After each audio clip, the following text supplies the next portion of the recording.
We're on. Alright, get yourself waxed up a little bit. Yep. Alright, g'day everybody. We got our favourite man from Adelaide back, Jack. Good to be back, mate. Good to be back. Yep. Third time back. So you guys might know Jack from a little bit of stuff we posted over the past 14 months about Jack's journey with us at MMT, but I would say customer turned friend, eh, man? Yeah, definitely. Definitely. Yeah. Doesn't feel like a client kind of service relationship anymore, does it, man? No, It's definitely gone bigger than that. Yeah. So this is your third trip over to Melbourne. Yep. Literally landed this morning, Sunday morning over here in Melbourne, Sunday the 26th of March. And he's here for his third immersion experience with myself and Ninja and everyone here at MMT. But I feel like the premise of this trip's a little bit different, isn't it, man? Yeah.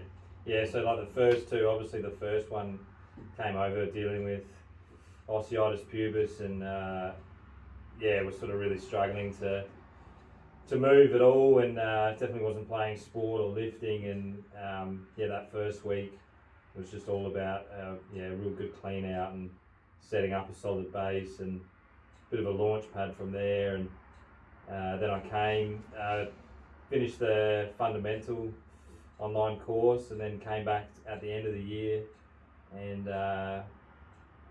just sort of picked up from there, and another immersion week, and it was just another launch pad really into the next phase, and ended up doing the advanced program after that. So you did all 16 weeks of our online courses, which was awesome. Yeah, which was really epic, and definitely different to any other way I'd trained previously, and I just really enjoyed it and got a lot of fitness and strength out of it, and now I'm back for a third time, and it's just before footy season kicks off, and actually played a trial match yesterday. Let's talk about that, mate. Yeah, first. Bring your face up as well, I reckon. Let's show everyone your head, mate. Yeah, leave it there and let's talk about it. Yesterday was remarkable. Yeah, so first time playing footy in 5.5 years. I missed all that time. I'd had chronic fatigue for 2.5, which kept me out for about 3 seasons, and then ended up getting osteitis pubis after that, and that's what led me to MMT. And so basically the help of Aaron and Ninja and the crew here at MMT have been able to get me back fit and firing, and finally yesterday I was able to get the monkey off the back and play a game of footy, which was pretty epic. And it's just round one's in less than a month, so just thought I'd come back over and do another little immersion here, and sort of sit down and plan the rest of the year out with Aaron and Ninja, and just another little launch pad into the footy season basically. Yeah, because I think every time you come over here, you've been at a different stage in Yeah. your journey, and like you said, each stage, even though they've been different, you've been able to springboard off of, haven't you? Like the first exactly. time you were pretty much quite sedentary, still suffering from the remnants of the osteitis pubis, the pain, the inability to train. Just You broke a barrier that time too, didn't you? each time it's just a different level of confidence in your body and in your ability of what you can do. And at the start obviously it was just about getting back to being able to do basic movements and standard movement, and whereas now it's sort of like, all right, let's actually see how far we can go with this and try and reach try and push for your full potential of what's possible. So it's just each time I come back, you just feel another level of growth after the week's done. So it's amazing, man. Your journey's been quite spectacular, considering 14 months ago you came over, like we said, still suffering quite a bit from the OP stuff. Even though your pain was minimised, you still had a lot of blocks there with even being able to move and exercise, haven't you? So I remember that time we pushed you through a workout, your first hard workout in years, wasn't it? And there was lots of stuff that came up for you, fears, and but you got through it, and you had a big kind of breakthrough on that night as well, didn't you, man? Yeah, definitely. And then the second time you came back, you did the hardest exercise that you'd done in a long time, mate. Because Ninja and I, we didn't really hold back that trip, did we? We just got stuck in and got you through sprints, lifts, some crazy circuits where you were blowing and you wanted to bail, didn't you? Yeah. It was basically get here in the morning and it was go until night time. So, but yeah, it just opens up your mind and makes you realise that you can push so much further than you initially think, and where the mind goes, the body will follow. So it's just now we're just exploring, pushing that further and further, and getting the best out of the body. And I've been loving it. Yeah, and then obviously that last trip, you kind of broke down the barrier of okay, I can train now, I can push my body hard, and then to go through our advanced program, Jack went through our 8-week advanced training program, which is brutal. For us, even when we were filming it, it was brutal, and we did it in a group, which made it easier and had the accountability there of others. But Jack did it on his own, which I think is just remarkable. So to get through that alone, even someone who was fit and didn't have to overcome the stuff that you had to overcome, I think is ridiculous, man. So that mixed with you played your first game of footy yesterday in 5.5 years, and now you're back for another springboard into the season, which is 3.5 weeks away. I'm really pumped to see what we can do this time round to catapult you into this season of footy. Yeah, me too. So it's super exciting, and just keen to get the absolute best out of myself and see where the season takes me. Yeah, it's exciting, man. So we've already been having some good chats today, just in the car, and took Jack down to my parents' house for lunch today. So we're trying to figure out what we were going to do, because tomorrow is the main body of work we wanted to put in, but it kind of worked really well with my dad's birthday was during the week, so we had a big family birthday for him, and Jack came down and met the fam, had a nice lunch with my sister and my partner, and it was a nice day, wasn't it? Yeah, it was good. It was nice little ease into it, and now to come and get a bit of body work and sort of work our way into tomorrow. So it's been a perfect day, really. Yeah, it's awesome, man. Besides the Hawkers. Besides the Hawks, my football team are no good. So that soured lunch a little bit, but let's not talk about that, eh? But what we've been talking about, we actually were talking about on the way here, amongst other things, but the stuff you had to overcome with your chronic fatigue, plus your osteitis pubis, was a lot to do with the pathways that we create in our head, the programming, and just thought patterns. Yeah. Hey, so I think one of the ones we spoke about just before off camera was the whole idea of pain not equaling damage. Yeah. I think is a massive one that people go through and is a reason why they perhaps stay sedentary and don't train. So maybe talk us through the battles you had with that and how you had to overcome that with your groins.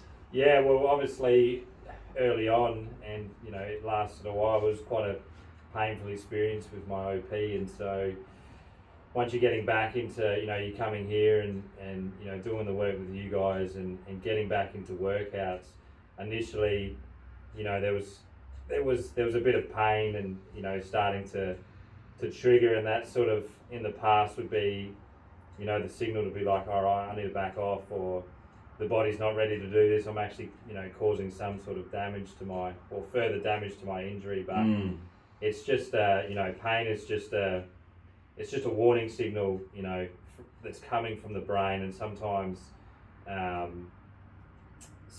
it's, it's exaggerated, or it's something that you actually need to work through. You need to work through. You need to work out, and once you get through it, it sort of teaches your brain that okay, it's safe to do this movement. This movement is actually all right, and that's when the pain will subside, and you'll just build confidence from there, because it's not always appropriate to feel the amount of pain you are. It's just, the brain has become oversensitive to certain movements, and by exercising and doing the work, it's, that's neuroplasticity right there. You're rewiring the brain, teaching it that these movements not only are safe, but are good for you, or like you guys talk about, it's actually medicine for your body to lift and to grow and to grow. So it's definitely not something to be afraid of or to shy away from. So and just through doing that, you break through so many barriers and grow in confidence, and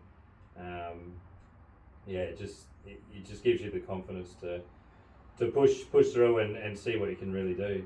I liked what you said before about with your chronic fatigue especially, and people suffering from chronic physical pain as well, was say an Ironman has a buffer that's quite large in terms of the amount of pain or discomfort they can go through. Yeah, exactly. When you've had chronic pain or chronic fatigue for a long time, your buffer is quite small, so even the most medial tasks are really challenging that buffer and giving you that brain signal that you're in danger or it's too much, you need to relax as a safety mechanism. Like That's the right. body's just trying to protect you, isn't it? But Yeah. sometimes that protective instinct is not serving you because you're not able to actually push the boundaries and grow, and you'll stay in this small buffer zone, which means the stuff that you're exposed to is really limited. And for a person that wants to play sport and play footy and go to the gym and be young, it's not very, it doesn't serve us. Yeah, exactly. So yeah, it's just about, you know, getting in alignment with your mind and your body and your brain, and just relearning. You know, that's, like I said before, that's neuroplasticity, that's bioplasticity, just adapting to the situation. And sometimes we need to reteach our brains and our bodies that, you know, these movements or doing certain things are actually safe, because yeah, like you say, it can become, you know, when we start to experience chronic pain or, you know, chronic fatigue or whatever it is, long after, say, there's been an injury, or, you know, long after something has already healed and that pain or fatigue is lingering, well, it's just become inappropriate, that's all. It's just an inappropriate danger signal that you can absolutely heal from and rewire, you know, to, you know, yourself back to balance so that you can get back to moving and doing the things that you want, you know, how humans are meant to be. So yeah, it's just all about just all a big learning curve, really. So. Yeah.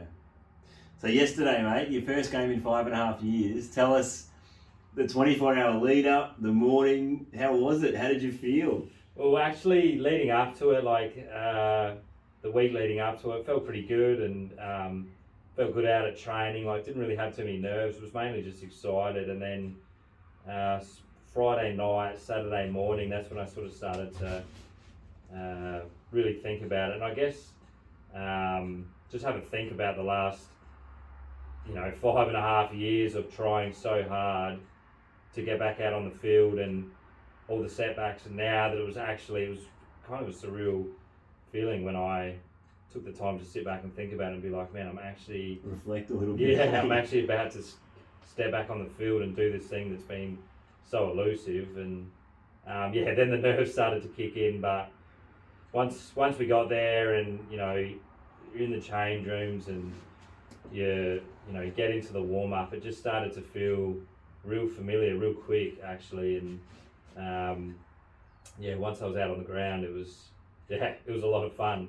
I mean, by quarter time, I felt like I'd actually played about 6 quarters, but Yeah, you're blowing. yeah, I was definitely blowing up. But it was just, yeah, it was amazing. And then after the game, I just couldn't stop smiling and just thinking about it, and just the accomplishment of finally getting there after having a lot of setbacks, and sometimes just thinking like, man, am I ever actually gonna get back to that point? And you know, you talking to different people, and you know, you hear a lot of things like, oh, you know, you just maybe it's just time to hang it up, or, you know, it's not the end of the world if you don't play, and which is true, it's not the end of the world, and not everyone is lucky enough to get back, but I just wasn't ready to sort of accept that yet. So yeah, to get out there and mainly just to prove to myself that, you know, I could get back to doing it. And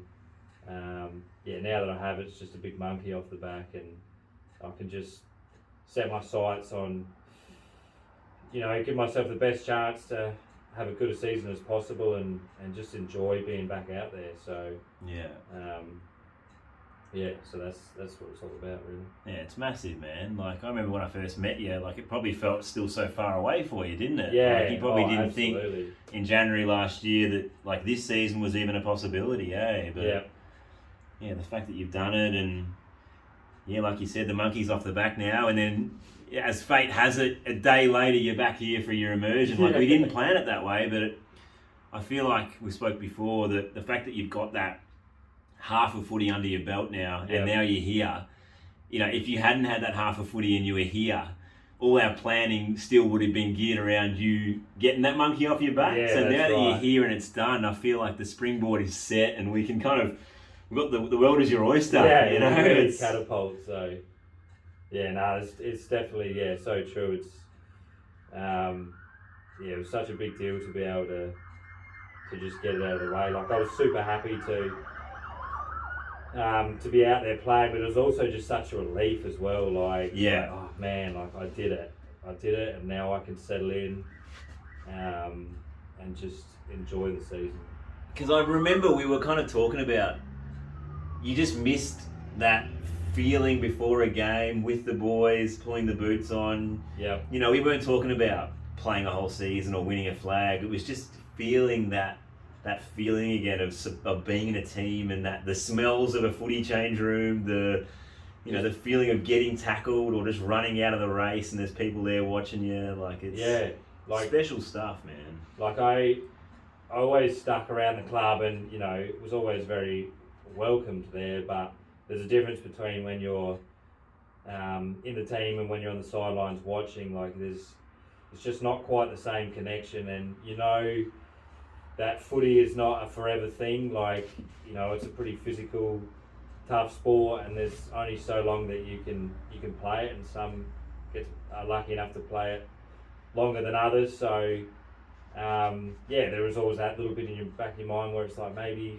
it was my time, and you know, I won't get to get back out there. But getting back out there and getting on the training track and just being around the lads and having a kick, and you know, win, lose or draw, you're in it with your teammates, and there's something about that it's even hard to explain unless you sort of experience it yourself, really. Like, being in that team environment where, you know, winning is amazing. You know, you go through a win together, and even going through a loss together, you know what I mean? Like, a loss is tough, but when you're doing it with your mates, you know, it's just hard to explain, but it's an amazing feeling. So you kind of don't know what you got till it's gone, though. Yeah, exactly. You don't appreciate it until you've had an injury or you've had a setback or a layoff, you know. Yeah, that's right. 5.5 years is a long layoff, man, and not many people who play sport have that kind of layoff. So your appreciation and gratitude is pretty big, isn't it? Yeah. I just thought, you know, if I do get back to playing, I'll just try and appreciate every moment that I can, and really soak it up. So, and that's sort of the goal now. Like, obviously I want to play as good as I possibly can, and you know, you want to get wins, but I'll definitely have a different appreciation for it this time around. So it's really special, man. And what's really cool about Jack's story as well, if you've watched his video from about a year ago, I think we went into everything, didn't we, about the chronic fatigue, how you overcame that, obviously the groin work as well, but you've kind of gone full circle with it now, where not long ago you released a little video depicting your story, wasn't it, about how you actually overcame things. And the cool thing, after I picked you up today from the airport, was you told me that, you know, after putting it out on YouTube, you've had people from all over the world contact you with similar problems and, you know, asking for your advice and expertise on how you overcame it, which I think that's just the circle of life and the story of life, of how we get these challenges, we overcome it, and then we can give it back or pay it forward to people that are in our same position. I think that's life. That's like purpose and being in service. So maybe talk us through that process and how that's been for you as well. Yeah, well, that was a big thing for me when I was sick. Obviously, I wanted to recover from the illness so I could be better, but, you know, I sort of said to myself when I was going through it, you know, when I do get over this, I'll do what I can to help other people who are in a similar situation. And you're right, you know, one of the best ways you can help people is just sharing your story and letting people know that they're not alone. And you know, there are people out there that understand what they're going through, and not only understand, but you know, that they have recovered, and you know, they can recover too. So, you know, when you've been sick for a long time, hope and belief starts to dwindle a fair bit. So any little glimmer of hope or belief can go a long way. And so I didn't really know, where it was going to go or how it was going to be taken when I put it out there. But I put it out there, and I got a lot of support from people close to me, which was amazing. And then not long after, I started to receive these messages, and quite a few came through and are still coming through. And the amazing thing to me is there's been a few people in Australia, but majority of it's come from overseas. And usually the same sort of thing. They'll say that, hey, I just finished watching your video on YouTube and I'm going through a similar thing, or I'm dealing with this, and just sharing their story with me, and us having that bit of a discussion there. We're just connecting on that level, and then me being able to pass on the sort of knowledge that I've learned, and any sort of information, and letting them know basically that there is options out there, and there is a way out of their situation. And it's been really good to be able to sort of give back after going through it. And I think when you do go through something like that, and if you are lucky enough to come out the other side, then it's only right that you pass it on and help as many other people. And the more you help, it's sort of a domino effect. You help someone else, and then they get through, and then they help someone else, and you just sort of try and create a bit of a movement, I guess. That's it, man. That's it. And I guess the inspiration would come from you probably feeling lost and in despair when you were at your darkest moments, and knowing that you have something that people could be searching for. Is pretty special too, eh? Yeah, exactly. And that's a big thing when you're going through, a chronic illness. Is you try so many things, and you just never quite get that result that you're after, and so you just get to a point where you just feel lost and think like, man, I've run out of options, and or no one really understands what I'm going through. And when you can finally connect with someone that does, you find out that there is actually light at the end of the tunnel. It can have a massive positive effect on you. And so that's all I'm trying to do is just pass on what I know and just share my experience, and hope to help someone else, or to keep helping as many people as I can to achieve the same thing. Yeah, it's awesome, man. And what I find fascinating about the whole process of addressing problems that we face neurologically and with our thoughts and with our programming is that you don't even have to be sick or have a dysfunction or whatever it is to actually use these techniques. Because it's not about, I feel like it's not just about overcoming, it's actually thriving and prospering, isn't it? With the way we think, our thoughts, our beliefs 100%. On how we're performing. So exactly, yeah, you don't have to, you don't have to have hit rock bottom or like you say, be ill to apply these sort of things. Or you can, that's what I was taught as well. These tools weren't just used to overcome sickness. That once you did overcome them, you can use them to thrive, to change your state at any moment, and just get the best out of yourself. Use them for anything that's not life enhancing. So it could just be negative thoughts, or it could just be a bad mood. Like anything that any sort of state that you don't want to be in. You can have an effect on in any moment. And so you're exactly right. It can be used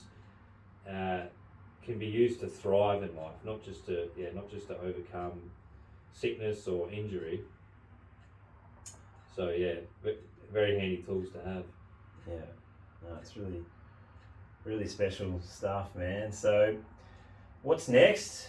What's the plan, man? What's your outlook for this year? With just life in general, sport, business, where you're at. What's the plan for Jackie? Well, I guess a bit of that planning is going to happen tomorrow, but that's why you're here. Yeah, that's why we're here. So, sport-wise, obviously we're looking to get the absolute best out of myself this footy season, and not just the footy season, but also set myself up to in going into the off season and really picking up where I left off and just raising that bar again with my level of fitness and strength and just pushing and seeing what's achievable. And I'm really excited to sort of to sit down with you guys tomorrow and have a look at that and go through some ideas and put a plan together and go from there, and then just week by week chip away at it and see what I can achieve. Yeah, I love that week by week or even moment by moment chip away at it. That's another thing we were talking about before, about how just in life, or it could be a workout, it could be a business project, it could be anything, even when your goal setting, is that we tend to get stuck either in the future or recounting old things from the past. That's isn't right. it? And it's how we become overwhelmed with trying to do so much in one moment, thinking about how we're going to achieve so many things. Or like we said in a workout, you get to the start of a hard workout and you're thinking about the hard bit at the end, thinking, how am I going to do that? Yeah.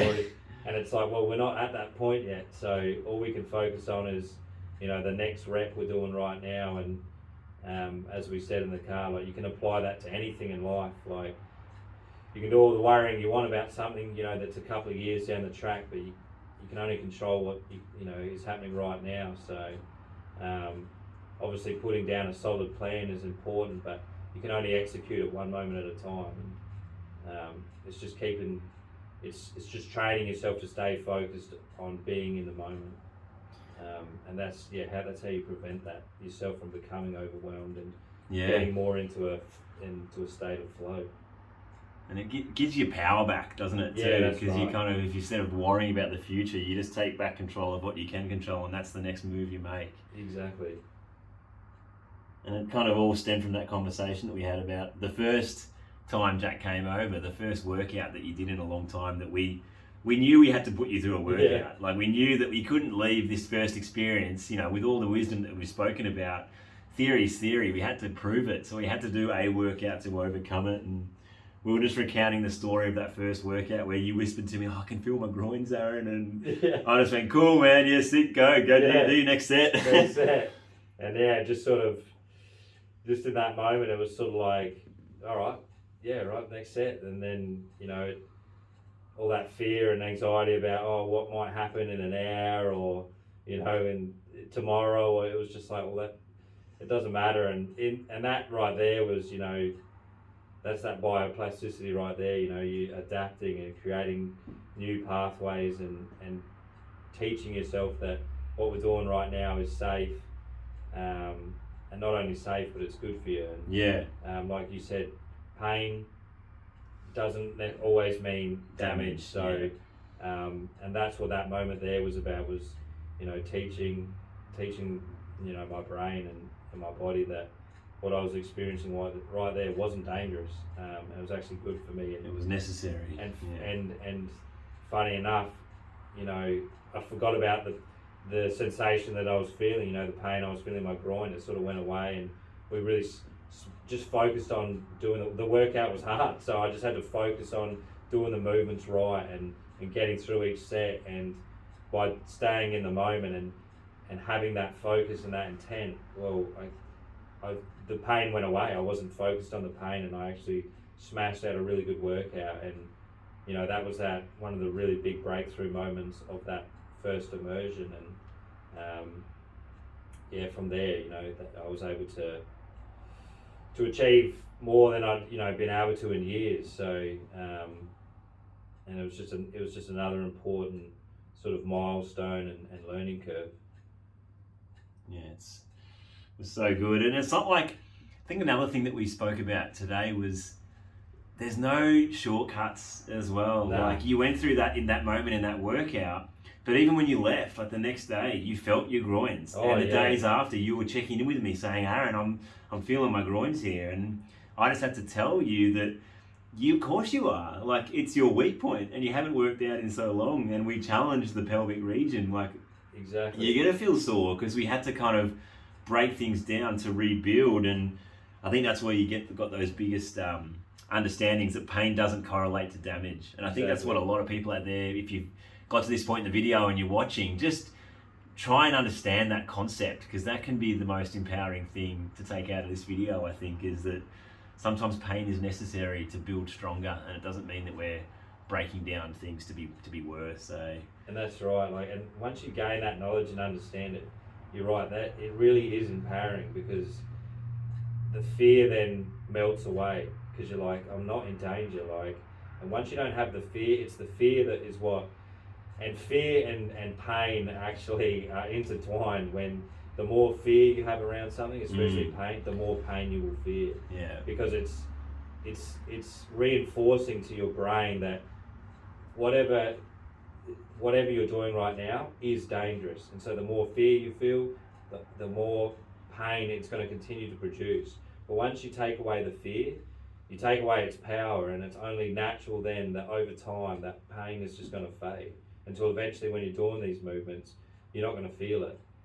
Yeah, that ties into abundance. Can go either way, can Exactly. it? Like, we talk about abundance these days as quite an esoteric term, with like, you can create abundance, and it's more like abundance is always there. Yeah. You just attract whether it's good or it's bad. Because Exactly. like you said, if you're always in fear and you have negative thoughts about your body, the chances are you're going to experience more negative things occur to you. You know. It's exactly right. But yeah, once you change that perception and you see that the pain is not dangerous and you're not causing damage, it takes away the pain's power, and it's only natural that it will then fade. That's pretty awesome stuff, man. How you feeling in here too, by the way, bro? Yeah, good. That is right on the spot. Yeah. How's it feeling though to get treatment through this area? Yeah, good. Not too brutal. Nah, not too bad.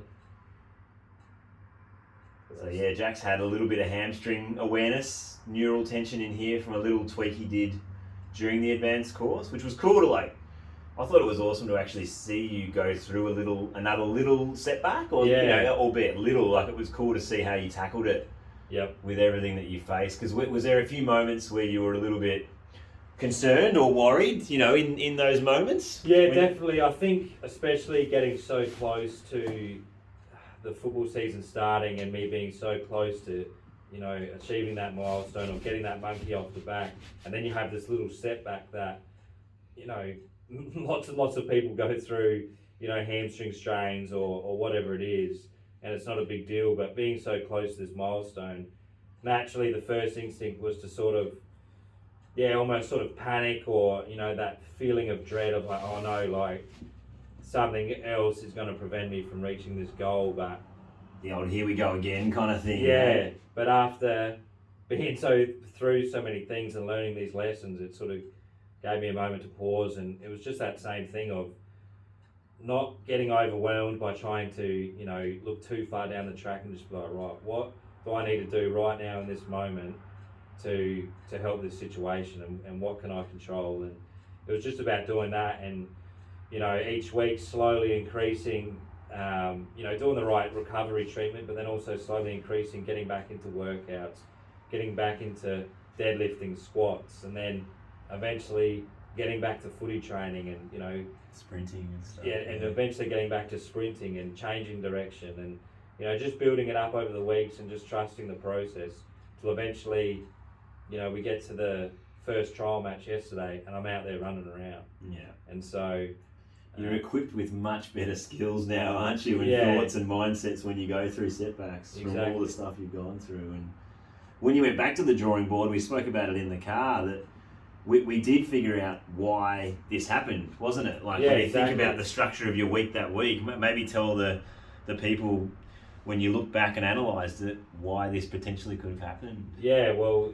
it happened in the very last session of the advanced online course. So week 8 sprints, and the sprints were on Saturday, and then the max lifts I had just done on the Thursday. So max deads, max squats, you know, heavy weight, and it got to, and I'd only had a day's rest in between, and then it got to sprints, and I was sort of hell-bent on getting that last session done on the Saturday. That I was ignoring a few warning signs that, hey, the body hadn't quite fully recovered from the big lift session. I was feeling quite stiff, tight, a bit sore, especially through the hammies and quads and that sort of region, and worked my way through the sprints, and then got to the sort of cardio side part of the sprint when you're doing the 150 sprints and really striding it out, and putting sort of max stress on the hamstring, and that's when the hammies sort of let go, and now when you look back, and that's the importance of reflection, of sort of going, oh, like, why is this happening to me, or another bad thing has happened. It's sort of like, well, like, why did it actually happen? And when you go back and go, yep, I probably needed to allow a few more days of recovery, and put a bit more emphasis on my actual recovery sessions in between the lift and the sprint. And you can sort of see that these things haven't just happened by bad luck, that there was just a learning curve, and next time, with the right sort of planning, you can avoid that, and get back to, you can smash that sprint out and get back to thriving, instead of, it's just by changing the mindset of instead of another bad thing's happened, I'm unlucky. It's like, well, why did it happen, and how can we go about fixing it so it doesn't happen the next time? And like, what was interesting was too, you mainly lifted on the Wednesday throughout the whole 8 weeks, didn't you? That's so right. You always had 2 days break between the sprints. Yeah, and then for whatever reason, I think due to work, probably worked late on the Wednesday, so the max lift got pushed to Thursday, and so instead of being like, well, I'll adjust that to Sunday, or even Monday, what's an extra day of rest after a max lift, I didn't allow for that, and tried to push through, and there's times when you need to push through something, and then there's other times when you need to assess and actually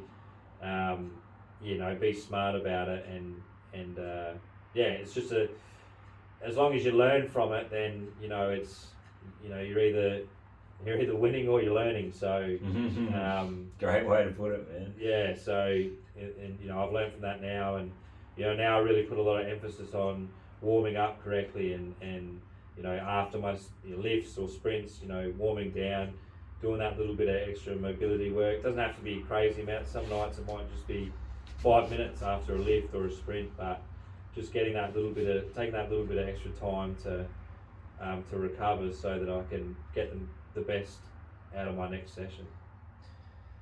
Yeah, it's an interesting concept. Like, I speak about this with a lot of people. Like I think a lot of technique gets blamed for a lot of injuries in the gym, or whether it be sports and stuff. But I generally think it's one of 3 things: of either load management, so the load, what you're doing in terms of probably weight is or the amount of sets or things like that is too great for where you're at, or it's to do with the frequency, so you're doing it too often, or the intensity, like you're going too hard. So I think where you were at, I think you were conditioned to the load, and I think you were conditioned to the intensity. I think for you that week was the frequency. Definitely. You just did the 2 sessions too close together, and that's why things happen. So I love to educate people that when you're training or doing any sports and stuff, focus on those 3 things well over technique. Because I think technique gets blamed for a lot, but I don't reckon there's that much correlation with things, because humans can do some pretty incredible stuff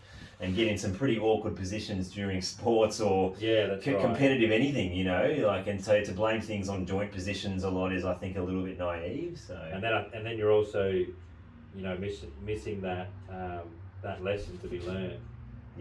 Just blaming the technique. You're not learning that, maybe my form was wrong, or I stood up the wrong way off the toilet or something. It's like, well, no. Instead of like, how am I planning my weeks? Absolutely. So that's right. How's that feeling in there, man? Yeah, that's the money in there. Still brutal? Like, still okay to push through? Still okay to push through, but that is the spot that likes to sort of spasm a bit. Likes to be a little bit how you doing, eh? Yeah. How's the rest of the body feel though, man? The lower back stuff and the hip stuff, was there a little bit in those areas as well? Probably a bit in there, I reckon. Yeah. Being a Sparky, it's, you know, speaking of awkward positions, you can Yeah. sort of sit in long position, you know, awkward positions for a long time. So, you know, it's also another reason why it's important to put a bit of emphasis on working into those sort of areas. Yeah, for you guys that don't know what a Sparky is, Jack's an electrician out here in Australia. Would you call it the smartest of the trades? Yeah. Is that the war of the trades? The Sparkies get called the brains, don't they? Yeah, I think that's pretty standard. And the plumbers are the most loaded. Is that generally the way things go? Look, I don't want to cause any, you know, beef. But you're the top of the tree, Yeah. eh? Yeah. The rest of the tree can sort of sort themselves. Yeah. Top has the best vantage point. Yeah, that's it. A little bit in there, brother. Yep. A little bit in there, eh? Yeah. Feel that going out to back hip as well. Side of the hip, eh? Yep. Yeah, so Jack does quite a bit to come over to. This is the first time you flew over, eh? Yeah. But you should see where he stays. Like, we went to, I won't say it on camera, but it's called Punt Hill. But you can imagine what we call it. Yeah. I'll leave that up to the imagination for you guys out there. But Jack's done a little bit of Sparky work for the Remand Centre over in Adelaide, which is like a jail for people that are transitioning from the real world into jail. And you likened it to that, didn't you? Yeah, it's got a very similar hallway. Very similar vibe. Yeah. And the smell probably wasn't much better, right? Yeah, look, definitely go the cheap option when I'm coming over here, but because, you know, I don't actually spend much time there, I just need to sleep, but Yeah. it's definitely got a bit of a jail vibe, so if you've Maybe that's the decor they're going for. yeah, if you've done a bit of time inside and, you know, you're missing it, that's all you can Come over to Punt Hill. Reminisce. Reminisce of good times, eh? What else, mate? What else could we have a yarn about for the people? Anything else on your mind? Yeah, well, definitely can't talk footy this week because Both our teams lost. yeah, Power were no good, Hawks were no good. Yeah, footy's not on the cards, eh? No, What are you going to have for dinner tonight? What are you thinking? I don't know. You probably know that area better than me. What are you feeling like, Yeah. mate? We've had a nice barbecue down at Mum and Dad's. Yeah, haven't we have been spoiled for lunch. So Got the telescope out and had a look at some yeah, yachting. yep. Bit of spying. Spying on the regatta. Yeah. Listen to my old man just talk a bit of smack for a little bit. Yep. That was very funny, wasn't Bit of it? entertainment that was. Dad loves to impose himself on conversations when he... Yeah. Lovely fella, but... Yeah, it was... Mum was telling us something and he comes over and he goes, no, this is how it went, and then proceeded to tell literally word for word the exact same story that Mum did. And I just said to him, Dad, you have added nothing to that story. And he goes, oh, I didn't hear what you were talking about. So he came just over so short. interjected with confidence, didn't he? Nah, he was. He definitely provided the laughs for the afternoon. In his Christmas outfit, eh? Yeah. Apparently he had an orange and green outfit on, and I thought it was red because I'm colourblind. Yeah, I was a bit confused when he got the Christmas colours on today, and I thought. He's a bit off kilter, this bloke. Yeah. Isn't he? Oh, about orange and green. And then my sister come over, who Jack met last time he was here. We had a night out together. And Britt comes up to him and goes, oh, hi, I'm Britt, nice to meet you. I'm like, what is going on? Is this another gag? Or? Oh, shit. Anyway, wrap it up there, eh, I reckon, Jack? Yeah, I reckon. We done some good. Hey, oh, look at you, mate. You're a bit tired there, mate. I think I'll stick my head back down. Yeah. I'm not ready for the camera. Good head for radio. Yeah. Good head to be in the camera. In the hole. Yeah. No, he's a good looking rooster, Jack. But yeah, we'll leave it there. I'm sure we'll make some more content for you guys. But yeah, it's a little bit about Jack's story. Sorry, we got no one here. Only Jack and I here on a Sunday, so it's been tripod action. But I bloody hope it's worked, because how long did it take me to set up this audio visual stuff today, Jack? Yeah, it took me a fair while. 15, 20 minutes. Sorry. So without Leo, I'm a little bit lost. So I hope that's worked. So yeah, thanks for that, eh? Yeah, thank you very much. Catch you next time. See you next Bye. time.